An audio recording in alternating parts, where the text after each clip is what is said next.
Ciao Juventini, Alberto here, and I've got all your Juve news. A return in January of Soule, or maybe even Barnechea. We're going to take a look at the details on this at That Surfaces today. Yesterday, I brought you the news in a YouTube short about Thuram. Thuram being the dream signing for Juventus, and we might use Iling-Jr to drop half of the funds to bring him in.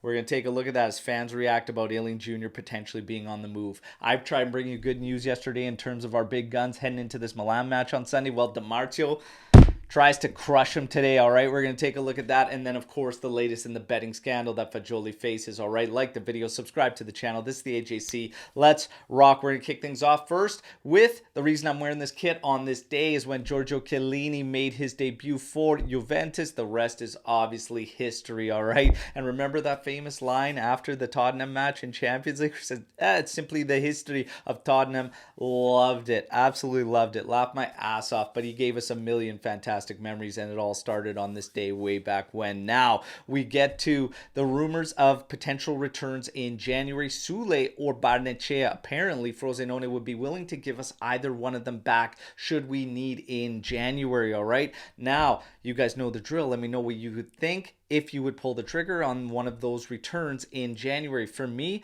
I would actually leave both of them be where they're at right now to continue on, because Barnechea for me is not the profile in the midfield that we need help. We know what's going on. We got no Paul Pogba. He's facing the doping issue, and then now the betting scandal with Fagioli. I'll give you the details on where that currently stands later. But for me, Barnechea is not the profile. Soule, you can make the argument Soule as a trequartista, behind the forwards would be the play. He is having success right now, Frosinone. I would not interrupt that right now for the second half of the season, and I would let him continue. He's also playing off the right wing in a 4-3-3, all right? So unless we're looking to do something similar, leave him be, let him continue to grow and develop. That's just my 2 cents. You guys know the drill. Let's mix it up in the comment section, all right? As far as other options in January, well, we've got Højbjerg still there, and Juventus was there for Denmark's 3-1 victory on Saturday against Kazakhstan, and they were scouting Højbjerg. He is very much one of the actual legit targets for Juventus. Another target that surfaces today is Fabian Ruiz, not getting a lot of time under Luis Enrique, and apparently Juventus is considering bringing him in. 6 million in wages. For me, it's a hard pass on Fabian Ruiz. You guys know the drill. Let me know. For me, Højbjerg and Fabian Ruiz is a no. But you guys let me know if you think differently or if you agree with me. And then, of course, we get the news yesterday from Nico Skira. I also dropped in a YouTube short that Juve is 100% bringing somebody in the midfield, and he says Thuram is Giuntoli's dream signing. They got to bring that price tag down.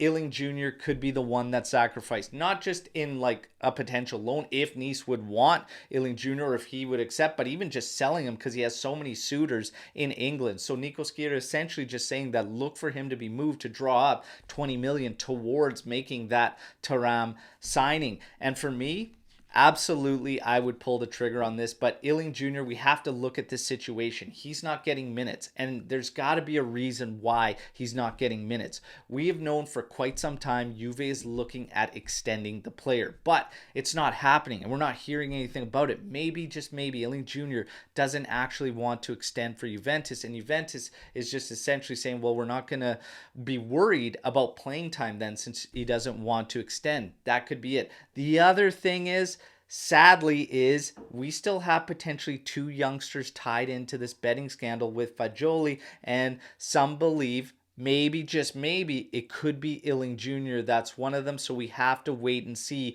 what develops. There's a lot of names that have been thrown out about potentially being involved in this thing, but nobody else is really being questioned. Federico Gatti was another name that came up, was also held out of the Italy-Malta match, strangely, for technical reasons, but he's not being questioned.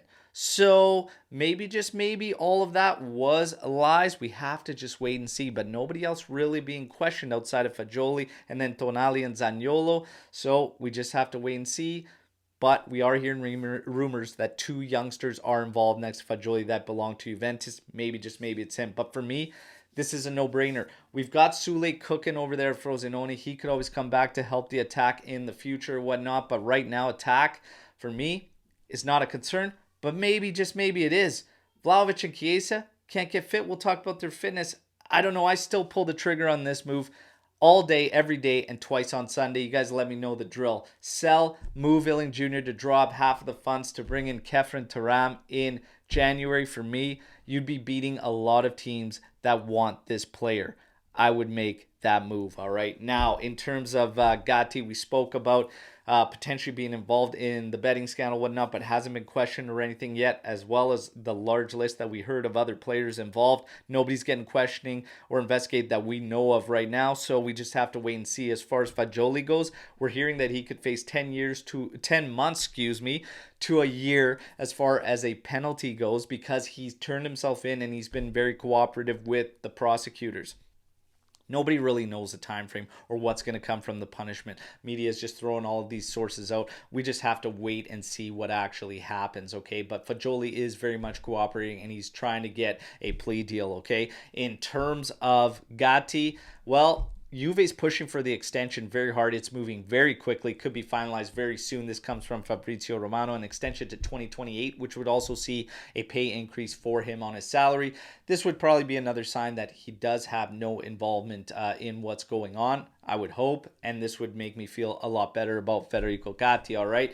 But we got to wait and see.